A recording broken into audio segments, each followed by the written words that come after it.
first things first, the Duo got its first official update from Microsoft, let's say about a week ago. Well, actually, for those who are on the unlocked device, they got about 2 weeks ago.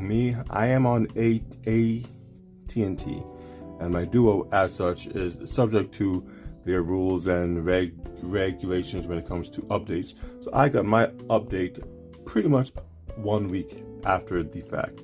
So those of you who do have an unlocked device have been enjoying the perks that come with the update longer than I have. But since I have got the update, all I can say is it seems to be general what's it called? Way of life improvements, I think they like to call it. Things seem to move a little better, a little bit more responsive to touch. If you see any kind of lag on my part, at least from what I can see, is because of the matte screen protector I have.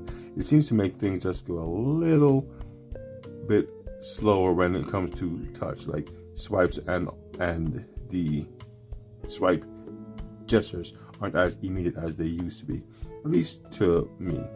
But overall, things seem to run more smoothly. They seem to have crushed a lot of bugs, especially when it comes to gesture navigation.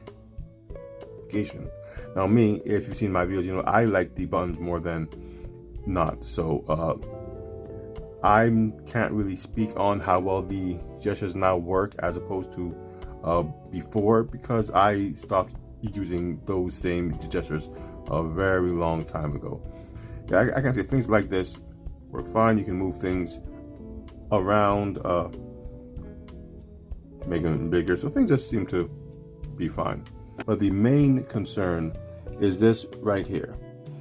Now, if you use Facebook Messenger or any of those apps where you have the little bubble that pops up to let you know you are in a conversation where someone is trying to talk with you, on the Surface Duo, when you would open these bubbles, it would span the entire length of the device. And that's because the Duo doesn't know it's two screens. As far as it's concerned, it is one monitor. So these bubbles are programmed to expand the length of the monitors. You can input your message and go about your business. You close it down, it's in a bubble till you need to go back in.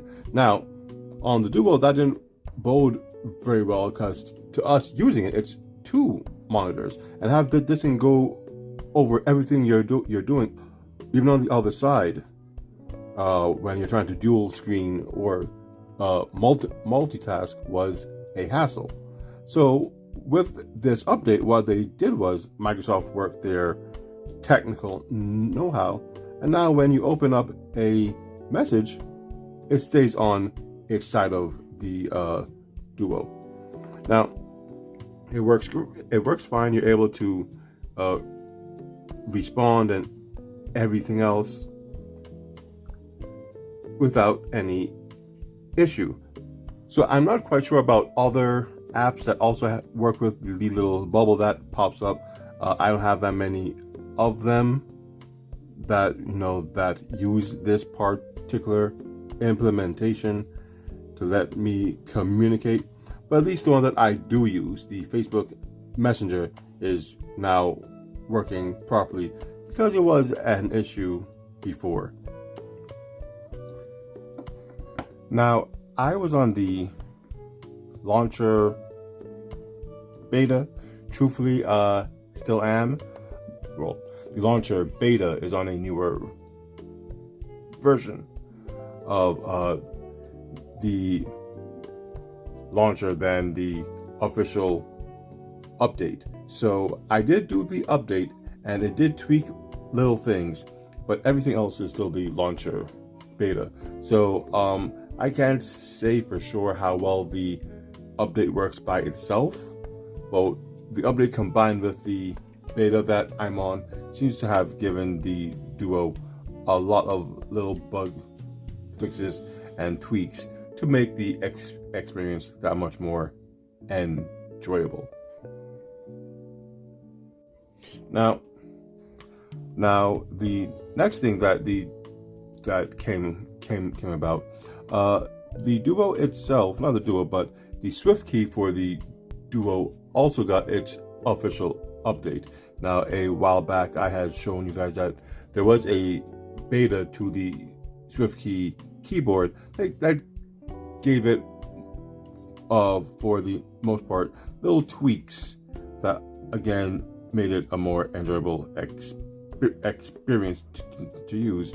Little things that, you know, might make the typing on it that much better. First and foremost, even perhaps most importantly, was the ability to hold the space key and move about what you are trying to do. Let's do that. It's just a nice experience overall. What they did with the SwiftKey, you still have all of the options that come with it, where you're able to, let's just go into something very quickly. Okay, so settings itself, you have a whole bunch of different options for SwiftKey. They were in the beta. Before the beta, I didn't know about these, so I don't know how many of them were there before the beta as opposed to after the beta. But one of the main things I found was these themes. You can change the theme of your keyboard to fit whatever your preferred colors might be. It's trying to load some more. Don't know why that's taking so long. These are mine. My tastes are pretty simple. Give me some purple, some whites, some grays, and I'm pretty good. You can design your own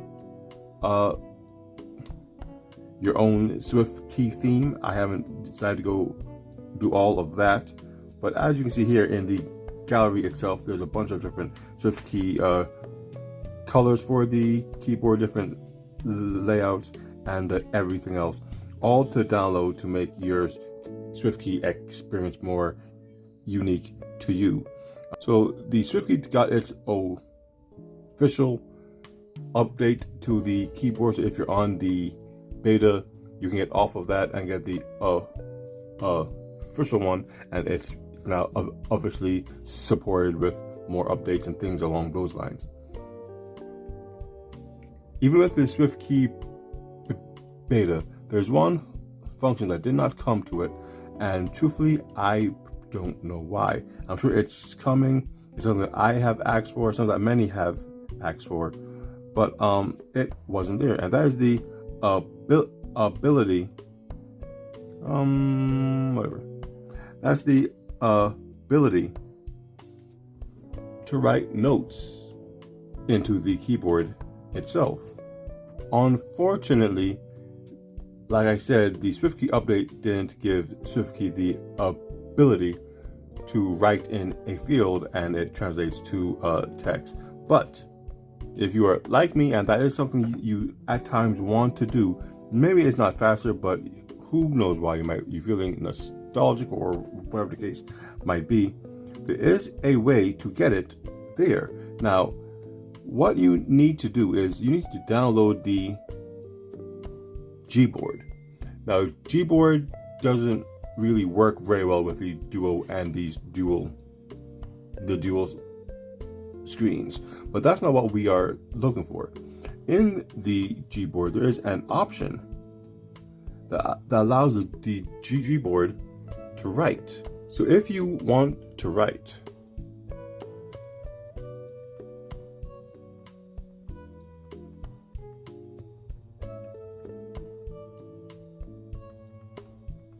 you now have the option.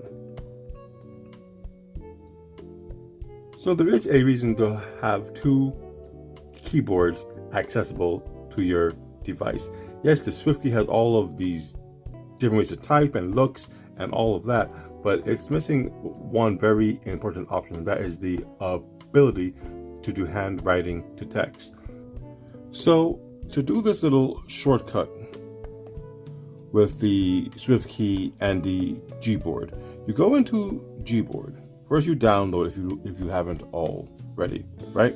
Now as you can see, with me, when I go into Gboard, I have it turned back on that the keyboard is there. Now if I press that, I have the handwriting option.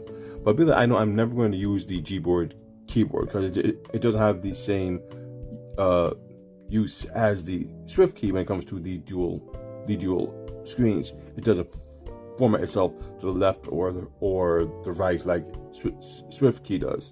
You would go into the settings for it here. You go into the languages, and you're able to actually set the language for the keyboards that you want. Now, there's different types of keyboard, but all we want is handwriting. And you do done, and now it just says handwriting keyboard here. Now you go back, and as you can see when I bring it up, that little world option that was there to change from keyboard to keyboard is gone. All I have now is the handwriting option. So from there I can switch back to SwiftKey, and when I do want to write out something, perhaps sign something, whatever the case is, switch to Gboard, and it will automatically be the handwriting option. Just a little trick there, a little tip to have the best of both worlds. It's a duo. There are times you will want to write things down, and there are others where the more traditional keyboard would be the better option. Now with Gboard and SwiftKey, you have the ability to do both. Now it so happens that a few weeks ago, and even still, they were complaining that their charging area here began to crack. Now, what I went and did is bought this little adapter here. I don't use it as much as you would think because my area has began to crack at all. But I always think, if there's a way to stop it from happening at all, if you know it's going to happen, you might as well try it out. This little adapter works with this cord. It is a magnetic charging adapter for a USB-C cord. Now, it's very easy. The adapter goes in the USB-C port, and it really just snaps on.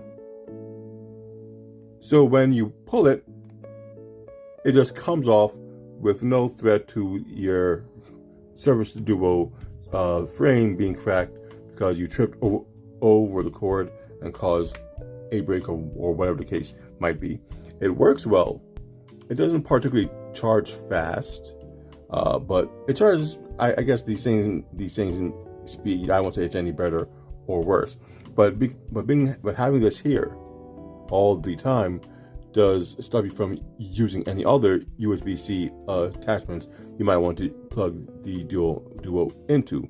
Let's say a monitor or whatever the case might be. But you can get a cable like this on Amazon. They don't cost as much. The one I got, I think, is a little higher end. It's the braided kind, so it's not supposed to get tangled or anything along those lines. It's pretty good quality, and as an extra bonus that I didn't even know about, it came with some extra heads, one for an iPhone, and one for a USB Type A. No, not USB Type A, micro USB. So this cord and its adapters can be used on multiple devices, not just my Surface Duo. So I thought that was a plus. So being that I don't use it that much on my Duo, it works, but I don't feel like I'm personally going to crack my case with my charging habits of the Duo at all. But as it stands, me particularly, I don't really need something like this. But it's it's better to have it and not need it than need it and not have it.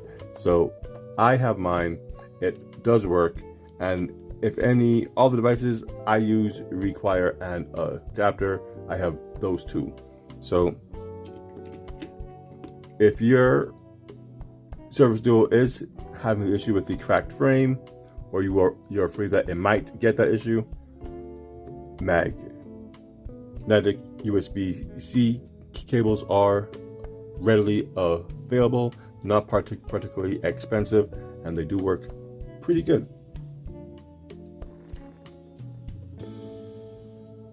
Now, on my quest to make the Duo more my own, I've come across various accessories that enhance the productivity of the Duo itself. Now, this time I came across this guy here.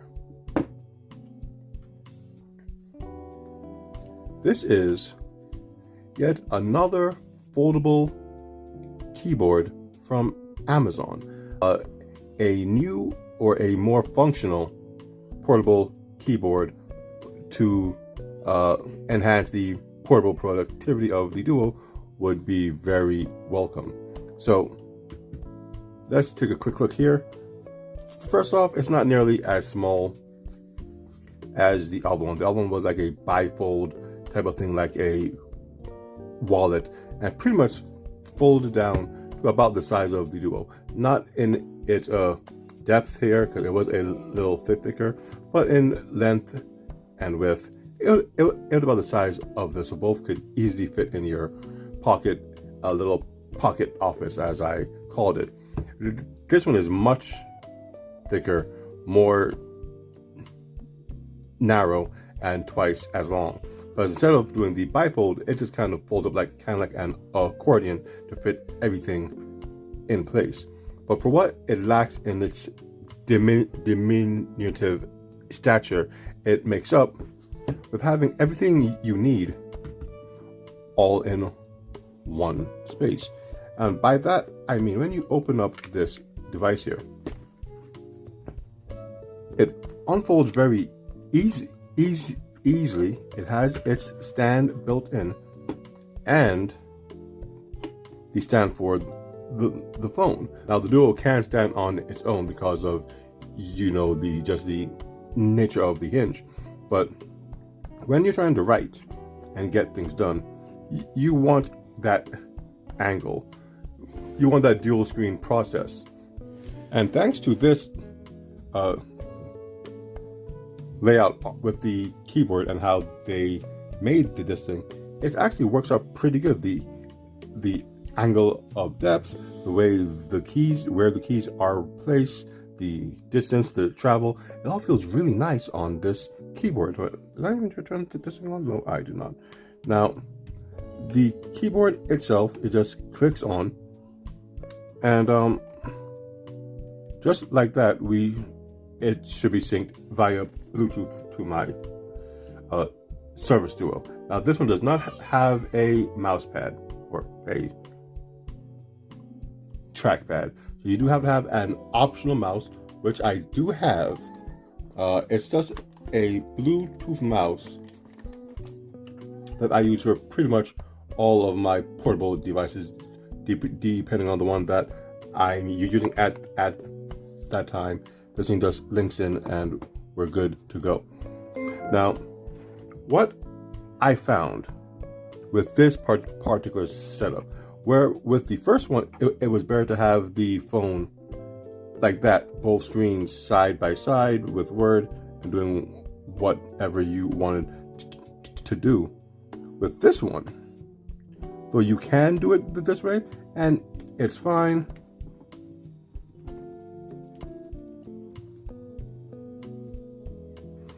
It works just fine. And as you can see, the way it sits on the device, it's not going to tip over, because right here along the bottom, it does grip the phone pretty well. Now, before I put on the bumper, because I have had this for a while. The phone fit very nicely into the groove in this keyboard. Because of the bumper and just the shape of it, it doesn't seem to fit as well in. Maybe it's just me, because in all truth, it should fit pretty much the same, because it's the same width and all of that.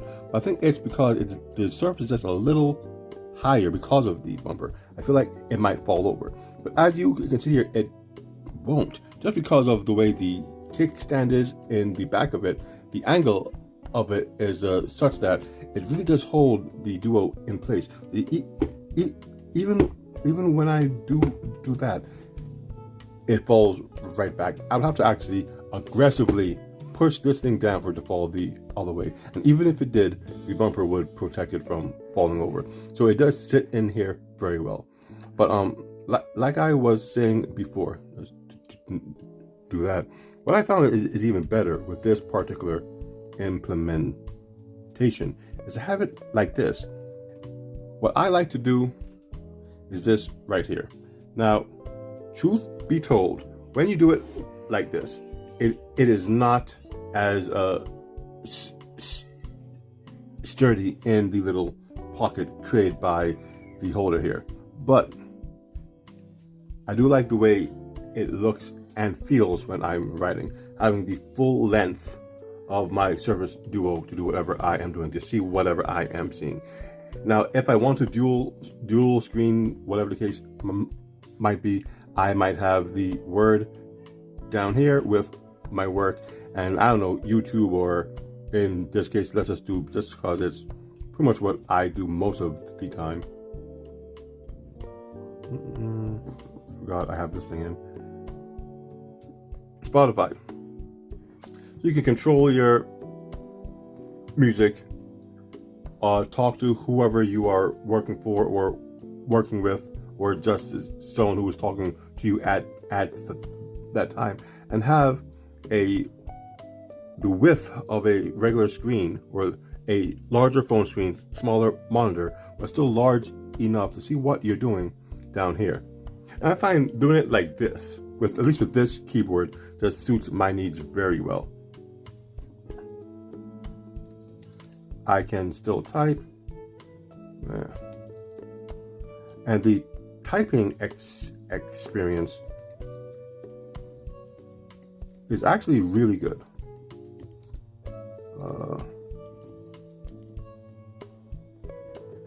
It just, the travel of the keys, now it's not as large as a regular keyboard, but it does fold up and fit in a back pocket or an inside coat pocket very well. Having that tactile typing experience here is just wonderful. And it just goes with my personal workflow with the Duo. Now, again, having the keyboard or having this up this way, it does lend itself for the Duo to fall up. Now, as I said before, having the Duo set up like this in this keyboard does lend itself to not be as sturdy in the pocket here, only because it's more top heavy, with most of the Duo being over the edge.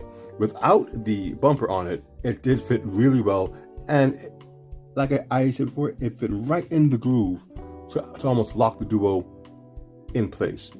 So if you are going to do it like this, rest assured that you will need to be careful of people walking by, of your own mannerisms when talking. If I mean you talk with your hands a lot, I mean a easy bump and it will slide out of the pocket and come down. Like this, it's not going anywhere, it is in there. I just like the way it looks and feels when doing it this way. Without the bumper, it was better, but you know, to have that extra protection on it works really well. On Amazon, it was like what, $29? I think I found it on eBay for half that. So check your Amazons and your eBays. Oh, sorry, I didn't put that down. And you can find these fairly easily. Oh, I forgot to tell you, it does charge via micro USB. To some, that is a no. I don't particularly mind. I have a whole bunch of those cables, so you know. And the battery lasts so long. I think I've charged this thing once since I've had it, and I've used it almost every day, and I haven't really had to charge it since. So the power is good, or the battery is good. I don't have whole day typing sessions with this, so maybe just the way I use it causes the battery to last as long as it does. But when paired all together, these elements here, even the mouse, if you're so inclined, makes for a very productivity driven service duo.